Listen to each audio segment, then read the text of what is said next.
So অনেকেই comments করতেছে যে ভাইয়া ঈদের পরে বাংলাদেশ সেনাবাহিনীতে আবার কবে থেকে মাঠের কার্যক্রম শুরু হবে। তো তাদের জন্য এই ভিডিওটা ছোট্ট আকারে।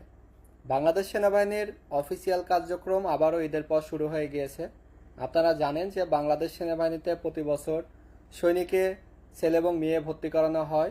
সেহেতু আবারও যেহেতু ঈদের পরে বাংলাদেশ সেনাবাহিনীর সকল কার্যক্রম শুরু হয়েছে, এখন আবার এই সময়ের ভিতরে আপ টু ডিসেম্বর যে সমস্ত ছেলে এবং মেয়ে আবেদন করেছিল বাংলাদেশ সেনাবাহিনীতে যোগদান করবে, তাদের মাঠের কার্যক্রম এই সময়ের ভিতরে শেষ হবে।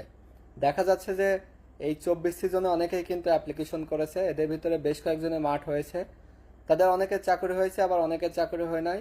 আর এখন অনেকে পেন্ডিংয়ে আছে, তারা মাঠে যাবে, যাচাই বাছাই হবে।